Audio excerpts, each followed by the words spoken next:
Borobudur, nama yang menggema dalam senyap tanah Jawa. Sebuah mahakarya batu yang menantang waktu, berdiri kokoh di jantung Magelang, diam sejak abad ke-8.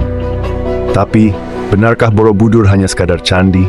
Atau sebenarnya, ia adalah buku raksasa, kode kuno yang menanti untuk dibaca oleh generasi kita? Hari ini, kita bukan sekadar bercerita tentang batu. Kita akan membongkar apa yang mungkin selama ini disembunyikan, sains, spiritualitas, dan sebuah pesan dari masa lalu yang bisa menyelamatkan masa depan umat manusia. Borobudur dibangun pada masa dinasti Shailendra sekitar tahun 780 Masehi, tersusun dari lebih dari 2 juta balok batu andesit, tanpa semen, hanya dengan teknik saling mengunci. Candi ini memiliki 3 tingkatan utama, Kamadhatu, Rupadhatu, dan Arupadhatu, melambangkan perjalanan jiwa manusia dari dunia nafsu ke pencerahan. Dikelilingi 2 stupa berlubang, masing-masing menyimpan patung Buddha yang duduk dalam posisi meditasi. Jika dilihat dari atas, Borobudur berbentuk mandala raksasa, pola spiritual yang menggambarkan alam semesta dalam Buddhisme Mahayana.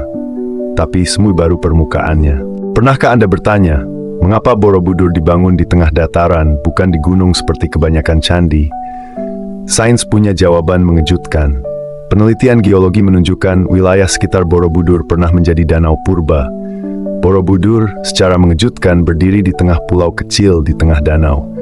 Mandala itu bukan sekadar simbol tapi peta langit. Astronom modern yang memetakan relief-relief di dinding Borobudur menemukan hubungan dengan gerakan bintang dan siklus bulan. Borobudur bukan hanya candi, ia observatorium, mesin waktu spiritual yang menggabungkan astronomi dan ajaran moralitas. Lebih dalam lagi, bentuk stupa utama identik dengan model atom hidrogen dalam fisika kuantum. Kebetulan? Atau ada pengetahuan purba yang pernah hilang? Bayangkan ini, seorang arkeolog asal Jerman bernama Dr. Hans Kaltenbach tahun 1972 mengaku bermimpi berulang tentang piring terbang batu di Nusantara. Ia datang ke Indonesia dan menemukan Borobudur. Mimpinya menyebut bahwa struktur ini adalah alat komunikasi dengan dimensi atas. Konyol? Tapi kita tahu, relief di Borobudur menggambarkan makhluk dengan kepala cahaya, menaiki kapsul dengan api di bawahnya. Apakah ini hanya alegori? Atau semacam petunjuk kuno tentang pengunjung dari dimensi lain? Bahkan, seorang filsuf Hindu, Sri Aurobindo, pernah menulis bahwa Borobudur adalah portal meditasi untuk mencapai kebangkitan kesadaran kolektif manusia. Bagaimana jika Borobudur bukan hanya warisan budaya, tapi device spiritual yang menunggu manusia kembali sadar? Borobudur lahir dari akar ajaran Buddha Mahayana, tapi juga mengandung nilai universal. Konsep tingkatan Kamadhatu, Rupadhatu, Arupadhatu tidak jauh berbeda dari makam dalam Islam atau tingkat samadhi dalam Hindu. Borobudur adalah simbol transisi jiwa. Bukan hanya umat Buddha yang bisa belajar darinya, ia adalah peta kesadaran. Dan ingat, dalam Islam pun sains dan spiritualitas pernah berjalan berdampingan. Lihat Al-Biruni, Ibnu Sina, Borobudur adalah bukti bahwa zaman dahulu, manusia berdamai antara ilmu dan iman, sesuatu yang hari ini mulai lupakan.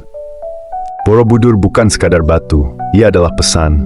Ia ingin kita sadar bahwa kemajuan tak harus memisahkan manusia dari jiwanya, bahwa teknologi tak boleh mengubur kebijaksanaan batin.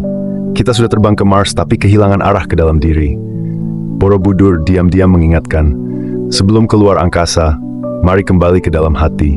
Sebelum mengubah dunia, ubahlah kesadaran kita. Teman-teman, Borobudur adalah warisan untuk direnungi, bukan hanya difoto. Jangan biarkan generasi kita lupa cara membaca pesan batu-batu ini. Kunjungi, pelajari, dan sebarkan kisah ini, bukan untuk masa lalu, tapi demi masa depan. Jika video ini membuka wawasanmu, subscribe channel ini, aktifkan notifikasi, dan komentari. Apa rahasia Borobudur versi kamu?